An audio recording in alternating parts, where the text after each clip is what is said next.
Today we'll start the solution of GOC general organic chemistry IIT का बहुत important chapter है। इसका solution हम स्टार्ट करेंगे और हमारा जो कवरेज ईयर होगा वो 2005 टू टिल डेट जितने भी सिंगल करेक्ट ऑप्शन है उन सभी को हम करेंगे। तो हम स्टार्ट करते हैं। Will start with the first question. तो देखिए इसमें क्या है, बेसिक स्ट्रेंथ के बारे में। तो पहले मैं बेसिक फंडामेंटल कॉन्सेप्ट बता देता हूँ कि एक बेस का मतलब क्या होता है। देखो बेस का मतलब सबसे पहले nitrogen with the lone pair is base. Oxygen with the lone pair आ जाए ये बेस नहीं है, बहुत ही वीक बेस होता है। इसका सबसे बढ़िया प्रूफ है कि बचपन से आप अमोनिया को एज अ बेस देखते आए हो, लेकिन कभी भी वाटर एज अ बेस नहीं हुआ, ये ऑलवेज न्यूट्रल रहा है। तो सिंपल सा है कि लोन पेयर के नंबर्स मैटर नहीं करते हैं, डोनेट करने की एबिलिटी मैटर करती है। तो नाइट्रोजन की इलेक्ट्रोनेगेटिविटी कम है तो बेटर डोनर होता है, इसलिए nitrogen with the lone pair is base in organic chemistry. तो यहाँ पे बिल्कुल चीज़ों को फॉलो किया गया है। Nitrogen with the lone pair दिए गए हैं। अब हम क्या चेक करते हैं, तो दो चीज़ें हमें चेक करनी होती है nitrogen with the lone pair में, कि lone pair should not be in resonance, should not be in resonance. जितना ज़्यादा रेजोनेंस में होगा उतना ही वीक बेस होगा। दूसरा चीज़, अगर मान लो 3-4 केसेस आ गए जहाँ रेजोनेंस में नहीं है, तो हमें चेक करना होता है negative charge density. We have to check the negative charge density. तो स्टार्ट करते हैं वन बाय वन। तो पहले हम इनमें उस नाइट्रोजन को ढूंढते हैं जिसका लोन पेयर रेजोनेंस में नहीं है। तो यहाँ पे ये नाइट्रोजन मुझे दिख गया, इसका लोन पेयर किसी के साथ रेजोनेंस में नहीं है। हर एक में दिख जाएगा आपको। ये देखो इसमें भी ये लोन पेयर किसी के साथ रेजोनेंस में नहीं है। यहाँ पे भी हम आते हैं, ये जो नाइट्रोजन है इसका लोन पेयर रेजोनेंस किसी के साथ नहीं है, और यहाँ पे ये नाइट्रोजन का लोन पेयर रेजोनेंस में नहीं है। ठीक है, तो अब चेक करते हैं कि हमें पहले वाले से तो कोई आंसर नहीं मिला, ये तो यूजलेस हो गया मेरे लिए। ठीक है, क्योंकि ऐसे हर एक में एक नाइट्रोजन मिल गया जिसका लोन पेयर रेजोनेंस में नहीं है। तो अब हम नेगेटिव चार्ज डेंसिटी को चेक करेंगे। तो देखते हैं अब अटैच ग्रुप क्या फायदा इसे दे रहा है। तो यहाँ का जो अटैच ग्रुप है इसको रेजोनेंस में इलेक्ट्रॉन डोनेट कर रहा है और इसके ऊपर नेगेटिव डेवलप कर रहा है, यानी ये प्लस आर शो कर रहा है। सिमिलरली ये ग्रुप भी इसके लिए प्लस आर शो कर रहा है, तो this is also showing plus R. Similarly यहाँ पे आप आ जाओ, ठीक है, तो इसमें दो दो ग्रुप प्लस आर शो कर रहे हैं। ऐसा और कहीं आपको नहीं मिलेगा। यहाँ पे आप देखो ये प्लस आर शो कर रहा है, तो सिर्फ एक ही नाइट्रोजन है। इसमें भी यही नाइट्रोजन सिर्फ प्लस आर से इसको इलेक्ट्रॉन डोनेट करके नेगेटिव डेवलप करा रहा है, और इसमें भी सिर्फ एक नाइट्रोजन है लोन पेयर के साथ जो कि इसको प्लस आर से नेगेटिव डेवलप करा रहा है। तो इसमें दो दो नाइट्रोजन है जो प्लस आर शो कर रहे हैं, इसीलिए इसकी नेगेटिव चार्ज डेंसिटी हाई हो गई। Max charge density, C D मतलब चार्ज डेंसिटी, तो इसीलिए मोस्ट बेसिक हो गया। तो इतना तो पता चल गया कि fourth should be at the topper. ठीक है, अब आते हैं सेकेंड केस में। अब फर्स्ट और सेकेंड में एक चीज कॉमन है कि जो नाइट्रोजन है जब ये प्लस आर शो कर रहा है और रेजोनेंस इलेक्ट्रॉन डोनेट कर रहा है, तो इसका नेगेटिव सिर्फ और सिर्फ इस नाइट्रोजन पे डेवलप हो रहा है। इसमें भी यही आप चेक कर लो, इसका जो नेगेटिव है सिर्फ और सिर्फ इस नाइट्रोजन पे डेवलप हो रहा है, राइट। लेकिन जो थर्ड वाला स्ट्रक्चर है, मैं कलर चेंज कर देता हूँ, थर्ड वाले स्ट्रक्चर में आप देखो इसका जो प्लस आर और भी बहुतों को फायदा दे रहा है। इसके ऊपर तो नेगेटिव आया ही आया, फिर ये नेगेटिव इसके पास टिकेगा नहीं, ये दूसरे कार्बन पे मूव कर गया, और इस ढंग से फिर आगे रेजोनेंस कराओगे तो ये सारे हेड्स पे चला जाएगा वन बाय वन। यानी इसका जो नेगेटिव है बट गया है, सिर्फ एक हेड नाइट्रोजन पे नहीं है, और भी कार्बन वगैरह भी इसको शेयर कर रहे हैं। तो इसीलिए इसके ऊपर जो प्लस आर के कारण नेगेटिव आएगा वो लेस नेगेटिव आएगा, less negative due to plus R of nitrogen. तो ऐसा होते ही थर्ड लास्ट में चला जाएगा। तो ये तो टॉप पे आ गया, और थर्ड में नेगेटिव चार्ज डेंसिटी जो प्लस आर से मिल रहा है वो और भी बहुत सारे हेड्स पे पट रहा है, इसीलिए ये कम हो गया। अब आते हैं हम फर्स्ट एंड सेकंड में। इनमें हम कैसे डिसाइड करेंगे, तो इसका सिंपल सा एक कॉन्सेप्ट है भाई, रेजोनेंस तो बराबर फेवर कर रहा है। इसमें भी प्लस आर से फुल नेगेटिव, इसमें भी प्लस आर से फुल नेगेटिव, तो इंडक्टिव पे जाएंगे। तो जो दूसरा ग्रुप है CH3 वो इसको इलेक्ट्रॉन डोनेट करके इसके ऊपर डेल्टा डेल्टा नेगेटिव डेवलप कर रहा है। वाइल इसमें जो दूसरी साइड से ये वाली चेन है, इससे ये नाइट्रोजन माइनस आई शो कर रहा है, खींच रहा है इलेक्ट्रॉन अपनी तरफ, और इसके ऊपर delta delta delta plus develop कर रहा है। यानी इसके ऊपर पॉजिटिव आने के कारण नेगेटिव चार्ज डेंसिटी कम हो जाएगी, ये जो कॉन्सेप्ट मैंने लिखा था। तो इस नाइट्रोजन पे दूसरी साइड से प्लस आ रहा है, जिसके कारण इसकी बेसिक स्ट्रेंथ कम हो जाएगी as compared to the first. तो जब सभी चीज़ों को आप क्लब करोगे, तो सबसे लास्ट में आया था थर्ड लास्ट में आया था, उसके बाद इन दोनों में फर्स्ट आएगा फर्स्ट, और उसके बाद आ जाएगा सेकंड, और ये तो ये आ जाएगा कौन सा ऑर्डर, 4 फर्स्ट सेकेंड, ये सी ऑप्शन इज करेक्ट। तो चलिए अब हम आगे प्रोसीड करते हैं सेकेंड क्वेश्चन पे। देखो सेकेंड क्वेश्चन में आगे बढ़ने के पहले एक छोटा सा कॉन्सेप्ट हमें जान लेना चाहिए, ऑर्थो इफेक्ट। ऑर्थो इफेक्ट क्योंकि ये इसको यूज होना है, तो पहले मैं आपको बता देता हूँ कि ऑर्थो इफेक्ट क्या होता है। देखो बताने लगेंगे थ्योरी तो काफी डिटेल में चली जाएगी, आउटकम बताता हूँ। पहले ये किस में आपको अप्लाई करना है, तो आपके फ्रेम में, आईटी के फ्रेम में सिर्फ 3 कंपाउंड पे ध्यान रखना, इसके अलावा कुछ भी दिमाग में है सीधे डिस्कार्ड कर दो भाई, इस पे नहीं लगने वाला है। एक बेंजोइक एसिड, यहाँ पे ऑर्थो इफेक्ट लगेगा, बेंजोइक एसिड। दूसरा है इसी का भाई, देखो स्ट्रक्चर तुम्हें दिख जाएगा इसी की तरह, छाते की तरह खुला हुआ रहेगा, जैसे ये NO2 OO, इसका भी छाते की तरह खुला हुआ। और एक और 3 डिग्री एमीन बेंजीन से लगा हुआ, ये CH3 और ये CH3। ये 3 केसेस एकदम दिमाग में छाप लो, इसी में ऑर्थो इफेक्ट होता है और किसी में नहीं होगा। बहुत सारे स्टूडेंट ऑर्थो इफेक्ट पढ़ लेते हैं, उसके बाद फिनॉल पे अप्लाई करने लगते हैं, किसी और पे अप्लाई करने लगते हैं। भाई इस 3 के अलावा कोई नहीं, बेंजोइक एसिड एक, नाइट्रोबेंजीन दूसरा, और 3 डिग्री का एमीन तीसरा। ठीक है, इसी में लगना ऑर्थो इफेक्ट। अब होता क्या है ये ortho effect, what is this ortho effect all about.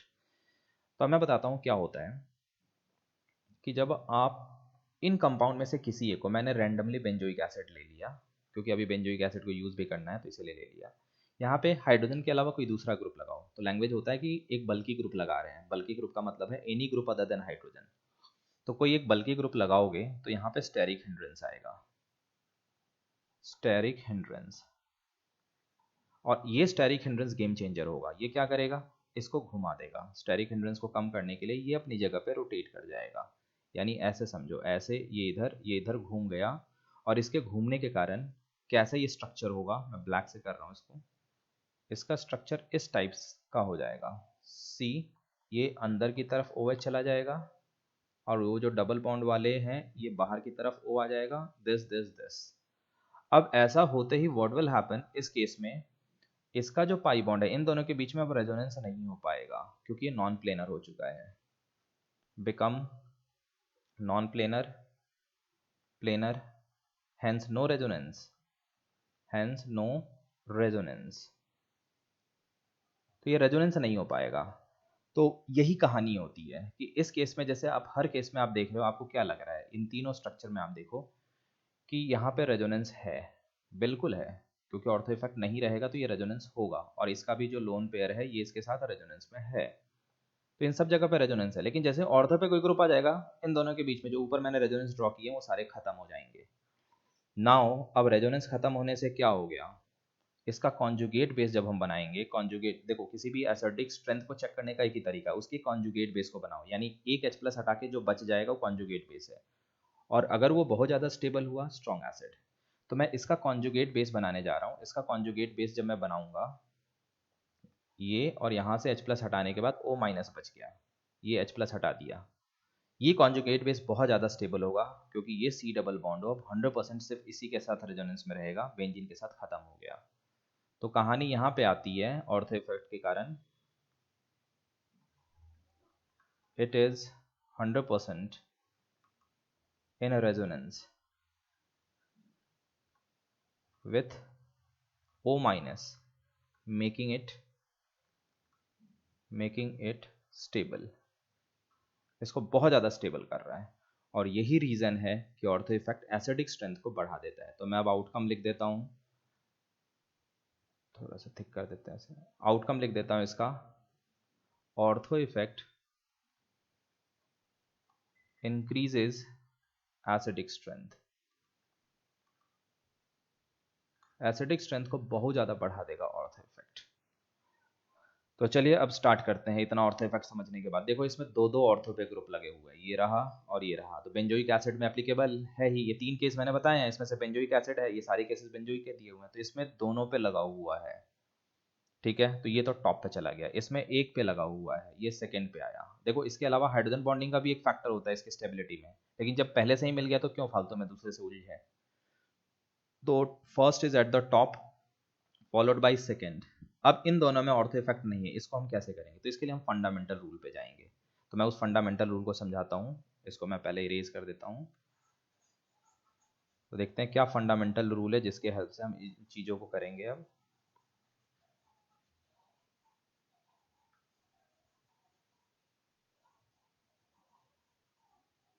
देखिए स्टार्ट करते हैं। फंडामेंटल रूल ये है, ऑलवेज एसिडिक स्ट्रेंथ चेक करना है। स्ट्रेंथ जैसे मैंने बेसिक में लिखा था वैसे मैं एसिडिक में लिख देता हूँ। पहला चीज आपको करना है, form conjugate base and check its stability. Conjugate base बनाओ और उसकी स्टेबिलिटी चेक करो। नाउ अब कॉन्जुगेट बेस के लिए आपके दिमाग में आएगा कि सर कौन सा हाइड्रोजन को हटाएं। ठीक है, तो H वही हटना चाहिए जो इलेक्ट्रोनेगेटिव स्पीशीज से अटैच्ड होता हुआ दिखे, या अगर कोई इलेक्ट्रोनेगेटिव स्पीशीज नहीं है और कार्बन से हटाने की नौबत आ रही है तो उसको हटाओ जिसको हटाने के बाद बहुत सारे रेजोनेंस हो सके, स्टेबिलिटी आ सके। तो पहला तो है कि हटाओ उससे जो इलेक्ट्रोनेगेटिव से अटैच्ड हो, FCl ETC से अटैच्ड हो, इस H को हटाओ। अदरवाइज रिमूव दैट, जहाँ पे रेजोनेंस ज़्यादा है मैं उसको लिख नहीं रहा, उनको रिमूव करो जहाँ रेजोनेंस होने के, जिसके हटने के बाद जो नेगेटिव है उसके रेजोनेंस होने के चांसेस हैं। तो अभी तो हम मुझे डायरेक्ट दिख गया, ये देखो कार्बोक्सिलिक एसिड है उससे मैं हटाऊंगा, तो यहाँ मैं कार्बोक्सिलिक एसिड से हटाने जा रहा हूँ, क्योंकि इसको हटाने के बाद एक तो ये इलेक्ट्रोनेगेटिव एलिमेंट ऑक्सीजन से अटैच्ड है, ऊपर से रेजोनेंस भी करेगा। हटा दिया, ये चेक कर लो। आपको अगर सर दूसरे केस में और दिक्कत आएगी, ठीक है, दूसरे वाले को भी मैं कॉन्जुगेट बेस बना लेता हूँ। ये बन गया कॉन्जुगेट बेस और यहाँ पे ये आ गया OH और ये OH। अब हमें इन दोनों की स्टेबिलिटी चेक करनी है कि भाई इसमें से किस केस का नेगेटिव ज़्यादा स्टेबल है। तो इसके लिए अब आपको क्या करना होगा, रूल सिंपल सा है। ठीक है, रूल पहला, नेगेटिव को इन्वॉल्व करके रेजोनेंस चेक करो। Check resonance, resonance involving negative. ठीक है, अगर कोई आंसर नहीं मिला then move to attach group. आप अटैच ग्रुप पर मूव कर जाओ। स्टार्ट करते हैं, पहले कलर चेंज कर देते हैं। ये देखो यहाँ पे अगर आप नेगेटिव लोगे तो नेगेटिव की कहानी ये है कि negative is in resonance, negative सिर्फ और सिर्फ इसी के साथ रेजोनेंस में, बेंजीन के साथ नहीं। इसीलिए नेगेटिव को इन्वॉल्व करके सिर्फ दो दो रेजोनेंस दोनों में आ रहे हैं, कोई आंसर नहीं मिला, यानी फर्स्ट पॉइंट इज यूजलेस। इस केस में हमारे लिए कोई किसी काम का नहीं है। तो अब हम क्या करेंगे, will move to the attach group. जब हम अटैच ग्रुप की एनालिसिस कर रहे हैं तो देखो अटैच ग्रुप में स्टोरी क्या है, ये चीज हम एक बार देख लेते हैं कि व्हाट इज द, कैसे हम इसको हम अपने फेवर में लेते हैं अटैच ग्रुप को। तो अटैच ग्रुप की स्टोरी ये है कि जो अटैच ग्रुप है ये दो इफेक्ट शो कर सकता है, either plus minus R show कर सकता है या ये प्लस माइनस I शो कर सकता है, और कोई दूसरा इफेक्ट ये शो नहीं कर सकता है अटैच ग्रुप। अब प्लस माइनस R हम कब कंसिडर करते हैं, तो when group is at ortho और पैरा। जब ये ऑर्थो और पैरा पे हो तभी रेजोनेंस इफेक्ट कंसिडर करोगे, और ये ऑलवेज कंसिडर करते हैं, ऑलवेज। ये डिस्टेंस टू डिस्टेंस वेरी करेगा। तो स्टार्ट करते हैं, इसमें OH लगा हुआ है, पहले OH का नेचर देख लेते हैं। OH क्या करेगा, तो ये रेजोनेंस से इलेक्ट्रॉन डोनर है। अगर आप इसको बेंजीन के साथ अटैच कर दोगे तो ये रेजोनेंस से इलेक्ट्रॉन डोनेट करेगा, नेगेटिव ला देगा, नेगेटिव ला देगा, नेगेटिव ला देगा। यानी OH यहाँ पे प्लस R शो कर रहा है एंड OH यहाँ पे माइनस I भी शो करेगा, क्योंकि ज़्यादा इलेक्ट्रोनेगेटिव है कार्बन के कंपेयर में। तो अब हम OH के पहले प्लस R को कंसिडर करने जा रहे हैं, तो ढूंढेंगे किस केस में OH उस ग्रुप के रिस्पेक्ट में पैरा पे लगा हुआ है। तो ये सेकेंड वाले केस में पैरा पे लगा हुआ है। तो यहाँ देखते हैं क्या होगा, इसके रेजोनेंस के कारण सिर्फ ये जो नेगेटिव आ रहा है इसकी प्लेसमेंट चेक की जाती है। तो जैसे ही आप देखोगे ये इस ग्रुप वाले पोजीशन पे नेगेटिव आ गया। तो ये रीज़न भी होता है कि क्यों हम ऑर्थो पैरा पे ही कंसिडर करते हैं, क्योंकि ऑर्थो पैरा के केस में it develop the charge at the position where group is attached. तो यहाँ पे नेगेटिव आ गया और ये नेगेटिव इसके साथ रिपल्शन, रिपल्शन एंड ये लेस स्टेबल। बस भाई प्लस R कंसिडर करते ही पता चल गया ये लेस स्टेबल है, तो लेस स्टेबल है तो ये लेस एसिडिक भी हो गया इसके कंपेयर में। बस सारी चीज़ें अरेंज हो चुकी हैं, फोर्थ लास्ट में चला जाएगा। यानी 1 2 3 4, this is the option 1 2 3 4, A option is correct. अब आते हैं थर्ड क्वेश्चन पे। देखो ये हाइपर कॉन्जुगेशन से रिलेटेड क्वेश्चन है थर्ड वाला, तो देखते हैं इसको हम कैसे करेंगे। I will proceed such type of questions. तो इसके लिए हमें हाइपर कॉन्जुगेशन का बेसिक कॉन्सेप्ट पता होना चाहिए। मैं यहाँ पे फिर भी एक बार बता देता हूँ कि what is the basic concept of hyper conjugation. ठीक है, स्टार्ट करते हैं। हाइपर कॉन्जुगेशन का पहला फंडामेंटल कॉन्सेप्ट देखो, हाइपर कॉन्जुगेशन दो ही केस में लगेगा। हाइपर कॉन्जुगेशन, नाम भी देख लो, हाइपर कॉन्जुगेशन मतलब एक ऐसा कॉन्जुगेशन जो हाइपर नेचर का है। हाइपर कॉन्जुगेशन जो हाइपर हो गया। अब हाइपर का मतलब क्या है, इसमें क्या होगा, सिग्मा रेजोनेंस में पार्टिसिपेट करेगा, जबकि होता नहीं है। रेजोनेंस में ऑलवेज पाई क्लाउड पार्टिसिपेट करता है। पाई बॉन्ड कहते हैं ना, डीलोकलाइजेशन ऑफ पाई क्लाउड। तो सिग्मा क्लाउड इसमें पार्टिसिपेट करेगा, इसीलिए हम कहते हैं यार ये तो हाइपर हो गया। जिसको नहीं करना चाहिए वो कर रहा है। क्लाउड ये पार्टिसिपेट करेगा रेजोनेंस में। दो ही केस में होना है, एक होना है कार्बोकटायन में। कार्बोकटायन में, अब कार्बोकटायन में कैसे होता है, एक कार्बोकटायन आप लो, आई एम टेकिंग कार्बोकटायन, ये रहा इसके बगल का पहला कार्बन, उससे लगा हुआ H हाइपर कॉन्जुगेटिव H है। ये रहा इसके पास, क्योंकि इसकी हाइब्रिडाइजेशन sp2 है कार्बोकटायन में, तो ये रहा इसका वैकेंट पी, क्योंकि हाइब्रिडाइजेशन में दो ही पी अटैच हुए हैं तो एक पी खाली है। तो ये जो सिग्मा बॉन्ड देख रहे हो ना, ये इसी पी के साथ ओवरलैप कर जाएगा। ये exactly this is what is happening. यहाँ पे ऐसे बॉन्ड है इसके साथ, दो इलेक्ट्रॉन, ये इसी के साथ जाके ओवरलैप कर जाएगा। तो ये होता है कार्बोकटायन के केस में। तो सिग्मा की ओवरलैपिंग हो रही है वैकेंट पी के साथ। ठीक है, दूसरा होता है एल्कीन। एल्कीन के केस में, अब एल्कीन के केस में मैं लेता हूँ, ये रहा एक कार्बन लिया, एल्कीन में भी sp2 कार्बन होता है, ये रहा sp2 कार्बन। और ये जो sp2 कार्बन आप देख रहे हो, इसके बगल का जो पहला है कार्बन, इससे अटैच्ड हाइड्रोजन ही हाइपर कॉन्जुगेटिव हाइड्रोजन है। तो ये रहा सिग्मा, ये पाई, सॉरी ये सिग्मा और ये पाई। तो ये sigma basically equal to pi behave करना है, यही होता है हाइपर कॉन्जुगेशन का कॉन्सेप्ट। तो ये रेजोनेंस में जाएगा, ये इधर बॉन्ड बनाएगा और ये टूट के इधर जाएगा। तो इसका जो पाई ऑर्बिटल है, ये तो बॉन्डिंग में इंगेज है इसके साथ। तो ये जो ओवरलैप करता है, ये किसके साथ ओवरलैप करेगा, तो ये वैकेंट, जैसे आप एमओटी लिखोगे तो एक पाई होता है और इसके बगल में एक पाई स्टार होता है। तो ये pi star, vacant pi star के साथ ओवरलैप करेगा और इधर से ये पाई बॉन्ड टूटेगा। तो यहाँ पे ये जो ओवरलैपिंग होगी ये पाई स्टार में होगी, इसलिए सिग्मा से पाई स्टार की ओवरलैपिंग होगी इस केस में। यही कॉन्सेप्ट इसने दे दिया है। A option is correct. Next आते हैं, which of the following compound is most acidic, कौन सबसे ज्यादा एसिडिक है। तो पहले तो आप स्ट्रक्चर बनाओ, पैरानाइट्रोफिनॉल, फिनॉल इसके पैरा पे लगा दो नाइट्रो। दूसरा है पैरा हाइड्रोक्सी बेंजोइक एसिड, ये रहा बेंजोइक एसिड, COH लग गया, पैरा पे लगा दिया हाइड्रोक्सी।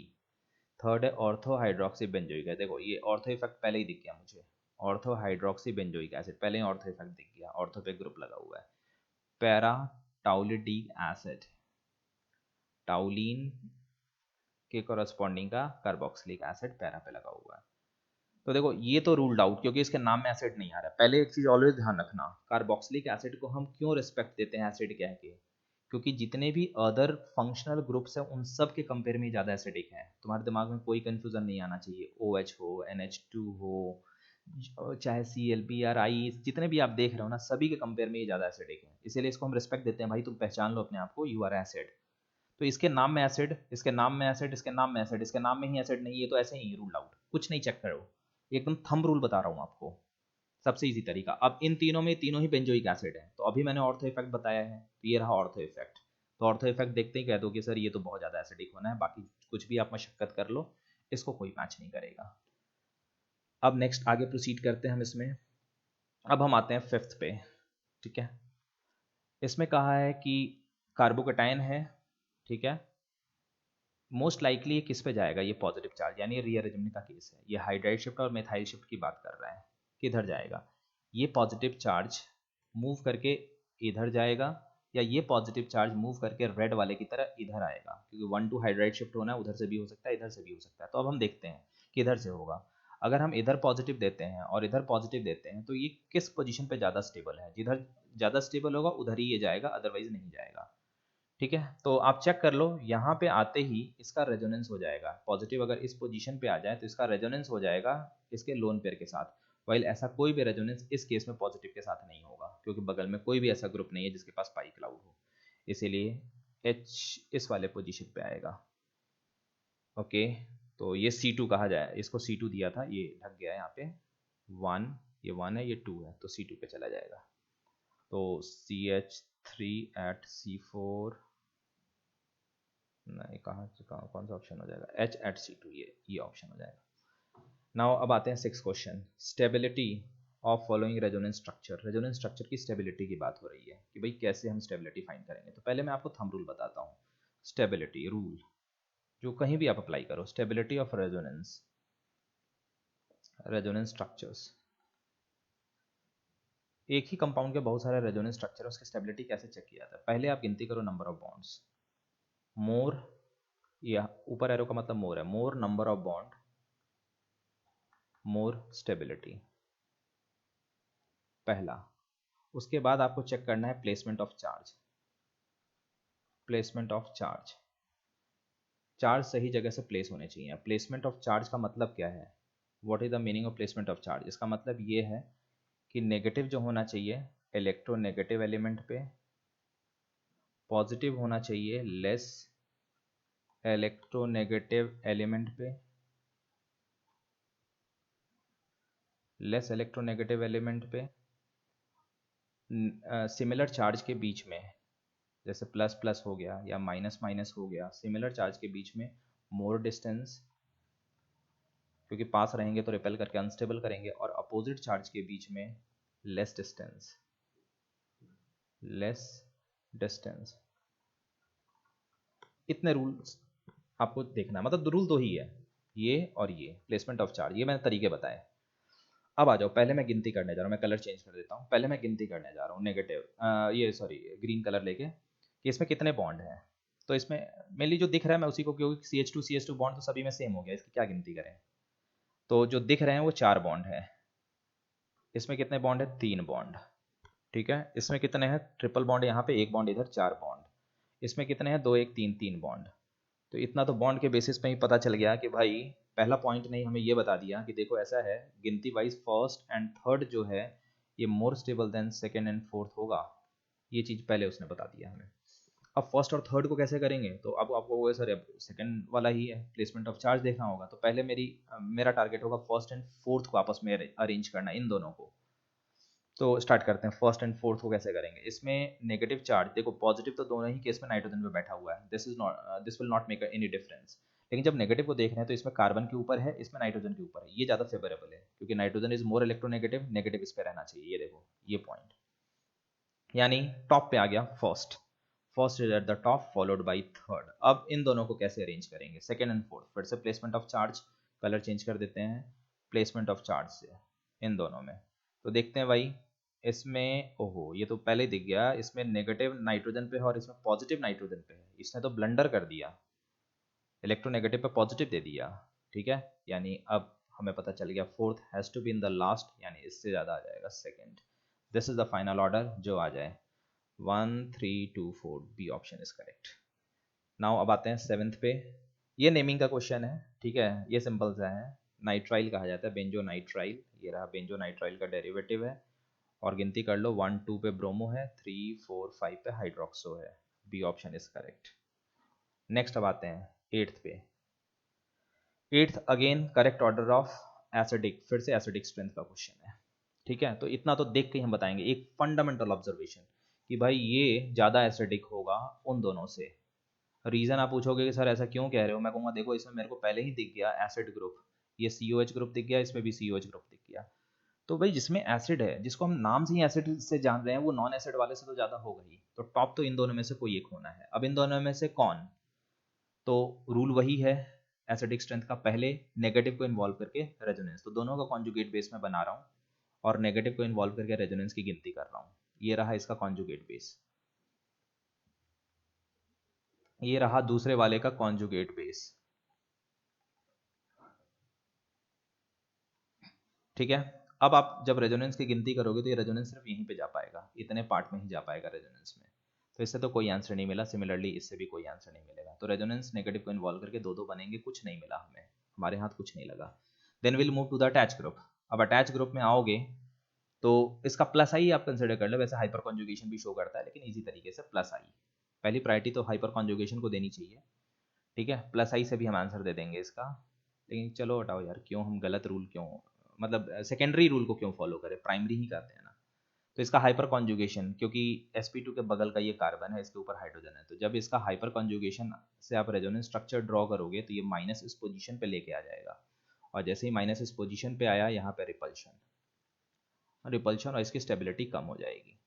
यानी इन दोनों में हमें पता चल गया कि थर्ड टॉप पे फॉलोड बाय फोर्थ, ये हमने इसके प्लस एच को कंसिडर किया हाइपर कॉन्जुगेशन को। अब आ जाओ इन दोनों में, तो इन दोनों में आप कहोगे कि सर अब तो कुछ बचा ही नहीं, कॉन्जुगेट बेस पहले बनाएंगे, वही रूल घिसा पिटा, कॉन्जुगेट बेस बनाएंगे दोनों केस में, बना लो भाई कॉन्जुगेट बेस Cl। उसके बाद आप total number of resonance structures check कर लो, तो इसकी जब गिनती करोगे तो इसमें 5 रेजोनेंस स्ट्रक्चर्स आएंगे, इसमें भी 5 रेजोनेंस स्ट्रक्चर आएंगे नेगेटिव को लेके। उसके बाद जो Cl है ये इंडक्टिव से इलेक्ट्रॉन खींचेगा, ठीक है। ध्यान रखना हेलोजन जितने भी होते हैं F Cl Br I, क्या रीज़न है ये ओवर द टाइम कभी मिलेगा मैं बता दूंगा, लेकिन अभी मैं इतना बता देता हूँ, इसमें रेजोनेंस डोमिनेट ओवर इंडक्टिव, बाकी इन सारे केसेस में इंडक्टिव डोमिनेट ओवर रेजोनेंस, इसीलिए मैं इसका इंडक्टिव कंसिडर कर रहा हूँ क्योंकि क्लोरीन है। ये जब इंडक्टिव इसका लोगे तो इंडक्टिव से इसके ऊपर आएगा डेल्टा प्लस, कलर चेंज कर देता हूँ मैं, ये आएगा इसके ऊपर डेल्टा प्लस, फिर ये डेल्टा डेल्टा प्लस, और ऐसे करते जाओ 3 4 5, इसके ऊपर delta delta delta delta delta plus, तो माइनस के ऊपर थोड़ा सा प्लस डेवलप कर रहा है, इसीलिए इसकी स्टेबिलिटी ज़्यादा हो जाएगी। तो 3 4 2 1 this is the final order. अब देखते हैं 2 3 4 1, 2 3 4 1, D option is correct. Next 9th question, फिर से ये हाइपर कॉन्जुगेशन का क्वेश्चन है। It involves the overlapping of, ये तो बी हो जाएगा डायरेक्ट, अभी मैंने डिस्कस भी किया था कुछ देर पहले, ठीक है। P वैकेंट P और सिग्मा के बीच की ओवरलैपिंग होती है इसमें। नाउ टेंथ स्ट्रक्चर में फिर से करेक्ट ऑर्डर ऑफ स्टेबिलिटी पूछा है, इनमें क्या होगा, तो देखो स्टेबिलिटी का तो एक ही रूल है, इन ये सारे कार्बोकेटाइन हैं और इनकी स्टेबिलिटी के लिए पहली प्रायोरिटी ऑलवेज ध्यान रखना, पहला होता है रेजोनेंस, ठीक है। रेजोनेंस को पहले हम कंसिडर करते हैं, उसके बाद हाइपर कॉन्जुगेशन को, क्योंकि कार्बोकेटाइन के केस में हाइपर कॉन्जुगेशन भी लगता है, और थर्ड हम इंडक्टिव को, यही ऑर्डर करेंगे। तो पहले मैं देख रहा हूँ कि रेजोनेंस किस में है, तो मुझे दिख रहा है यहाँ पे ऑक्सीजन का लोन पेयर है, तो ये इसके साथ रेजोनेंस में होगा। सिमिलरली यहाँ पे आ जाओ, यहाँ पे भी इसका लोन पेयर इसके साथ रेजोनेंस में है, तो इन दोनों में हमारे पास फर्स्ट एंड सेकंड जो केस है, फर्स्ट एंड थर्ड है, इन दोनों में रेजोनेंस प्रेजेंट है, तो इन दोनों की स्टेबिलिटी ज़्यादा हो जाएगी। यानी प्लस आर को जब मैंने कंसिडर किया तो मुझे ये पता चल गया कि फर्स्ट एंड थर्ड जो है it is more stable then second and fourth, ये हमें पता चल गया। अब मैं आ रहा हूँ हाइपर कॉन्जुगेशन पे, सेकेंड। अब फर्स्ट एंड थर्ड को कैसे अरेंज करेंगे, तो ये ग्रुप है CH3, ये ग्रुप भी है CH3, ये ग्रुप भी है CH3, ये ग्रुप आप ले लो, ये CH3 है, और ये ग्रुप भी है CH3, ठीक है। उधर तो मैं फालतू चला गया, ये इसकी ज़रूरत नहीं है हमें, क्योंकि वो अल्फा एच नहीं है ना पॉजिटिव के रिस्पेक्ट में, तो टोटल अल्फा एच इसमें गिनती कर लो, हाइपर कॉन्जुगेटिव हाइड्रोजन, इसमें 6 अल्फा एच है, तो इसमें 6 अल्फा एच, और इस वाले केस में हमारे पास 3 अल्फा एच है, तो इसीलिए स्टेबिलिटी में जब आप अरेंज करोगे तो first at the top, first top पे आ गया फर्स्ट, उसके बाद आ गया थर्ड। अब आ जाओ सेकेंड एंड फोर्थ में, इसमें तो रेजोनेंस लगना नहीं है, तो हाइपर कॉन्जुगेशन से ही आंसर मिलेगा, तो इसमें आप गिनती कर लो, यहाँ पे 2 H हैं, ये अल्फा H हुआ, और यहाँ पे 3 H है, ये CH3 होने के कारण इस पोजीशन पे हमारे पास 3 H है, ठीक है।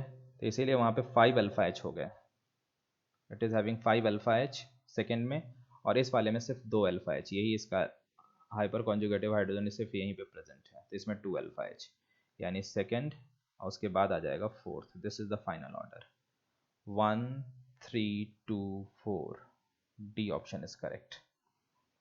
चलो ये अब नेक्स्ट आते हैं 11th पे। 11th ये केमिकल बॉन्डिंग का क्वेश्चन है, इसे मैं डिस्कस नहीं कर रहा। केमिकल बॉन्डिंग का मतलब सिंपल सा है कि ये हाइड्रोजन बॉन्डिंग का केस है, एच बॉन्डिंग, तो एच बॉन्डिंग के बेसिस पे इसके आंसर्स को हमें करना होगा। तो ये तो सिंपल है कि ऑर्थो नाइट्रोफिनॉल की बॉइलिंग पॉइंट कम होती है because of intramolecular H bond. अगर आप ऑर्थो नाइट्रोफिनॉल में आप बनाओगे तो इसमें ये रहा NO2 and double bond O, coordinate bond O, और ये रहा OH, यहाँ पे इंट्रामोलिकुलर एच बॉन्ड प्रेजेंट है। ऑर्थोनाइट्रोफिनॉल में, और पैरा नाइट्रोफिनॉल में इंटरमॉलिकुलर H बॉन्ड, ये ऐसा होगा पैरा नाइट्रोफिनॉल, ये O, ये H, ये अगले मॉलिक्यूल से होगा, और जो NO2 होगा N का O, ये किसी दूसरे मॉलिक्यूल के साथ हाइड्रोजन बॉन्डिंग में होगा।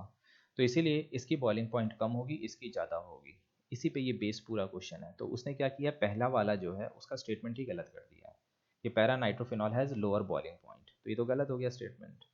ठीक है, तो इसका मामला ही खत्म हो गया, तो एक डी आ जाता है इस केस में। नाउ 12th पे, molecules that are superimposable on their mirror images, ठीक है, आर कायरल, ये स्टेटमेंट करेक्ट है। ठीक है, मॉलिक्यूल जो non superimposable mirror images होते हैं उसी को हम कायरल कहते हैं। All chiral molecule have chiral centre, ये गलत हो गया। जैसे meso is the best example, meso में कायरल सेंटर्स हैं, कायरल कार्बन है, लेकिन फिर भी वो ऑप्टिकल उसमें ऑप्टिकली इनएक्टिव हो जाता है। तो ये कह रहा है कि all chiral molecule have chiral centres, ये गलत हो गया। और इसके अलावा भी और एग्जांपल्स होते हैं, जैसे एलीन सिस्टम, कोई कायरल कार्बन नहीं होता लेकिन ऑप्टिकल एक्टिविटी शो करता है। तो सेकेंड वाला गलत है, क्योंकि ये जरूरी नहीं है कि हर कायरल मॉलिक्यूल में कायरल सेंटर ही हो। ठीक है, ये जरूरी नहीं है। Allene system is the best example, सबसे बेस्ट एग्जांपल होता है एलीन सिस्टम, एलीन सिस्टम। ठीक है, तो इसीलिए सेकंड, फर्स्ट करेक्ट, सेकंड गलत हो गया इस केस में। ठीक है, तो इसी के बेसिस पे हम यहाँ पे कंसिडर कर लेते हैं कौन सा ऑप्शन आ जाएगा इसमें। इस केस में हमारे पास सेकंड गलत, ये C option is correct. Now 13th question पे आप प्रोसीड करो। 13th क्वेश्चन, नाउ क्या कहता है ये, the number of molecules, the number of stereoisomers of for trans two butene, ये इंपॉर्टेंट कॉन्सेप्ट है। यहाँ पे ये एल्कीन का क्वेश्चन है बेसिकली, एल्कीन, एल्कीन के कॉन्सेप्ट हम इसको करते हैं। अगर हमारे पास एल्कीन का कॉन्सेप्ट है तभी हम कर पाएंगे इसको। तो इस रूल को सिंपल सा कहा जाता है car rule, we have to call this car rule, हम इसको कार रूल कहते हैं। अब व्हाट इज कार रूल, तो देखो, जो एल्कीन हो सकता है वो दो तरह का हो सकता है। एल्कीन दो तरह के हो सकते हैं, ये सिस हो सकता है या ट्रांस हो सकता है। ठीक है, एडिशन दो तरह के हो सकते हैं, एडिशन दो तरह के हो सकते हैं। ये हो सकता है सिन, ये आपको पता होना चाहिए, या एंटी, दो तरह के एडिशन हो सकते हैं। ओके, और तीसरा जो आएगा इस केस में, प्रोडक्ट दो तरह के फॉर्म होंगे। अगर आप प्रोडक्ट की बात करोगे तो विल हैव टू प्रोडक्ट्स, ये प्रोडक्ट लिखा हुआ है, थोड़ी प्रॉब्लम आ रही है एक दो क्वेश्चन के लिए। तो ये एडिशन लिखा हुआ है, एडिशन, ADDN, एडिशन है। और प्रोडक्ट दो तरह के फॉर्म हो सकते हैं, इट कैन बी मीजो और it can be racemic, racemic, दो तरह के फॉर्म हो सकते हैं। अब रूल क्या है, मैथ्स का रूल लगता है, ये है प्लस, इसको कहते हैं प्लस, ट्रांस को कहते हैं माइनस, सिन को कहते हैं हम प्लस, एंटी को कहते हैं हम माइनस, मीजो को कहते हैं प्लस, और रेसमिक को कहते हैं माइनस। अब मैथ्स का आप रूल लगाओ। ठीक है, अब मैं जैसे बताता हूँ आपको, ये जो ब्रोमिनेशन होता है एल्कीन में, ब्रोमिनेशन, ये एंटी एडिशन होता है, ये आपको अब पढ़ना पड़ेगा। अगर ये आपको नहीं पता है तो कोई हेल्प नहीं कर पाएगा। ये एंटी लिखा हुआ है, एंटी, ये आपका कोई नहीं बता पाएगा। तो ब्रोमिनेशन एंटी नेचर का होता है, तो एंटी और ये ट्रांस है, तो मैथ्स का रूल लगाओ, एंटी माइनस, ठीक है, और ट्रांस माइनस, तो माइनस इंटू माइनस बनेगा प्लस, प्लस यानी प्रोडक्ट बन जाएगा मीजो, ये मीनिंग है। ठीक है, तो थोड़ी सी लिखने में प्रॉब्लम हुई इसमें। ठीक है, एनी हाउ हम इस क्वेश्चन के लिए मैनेज कर लेते हैं इसको।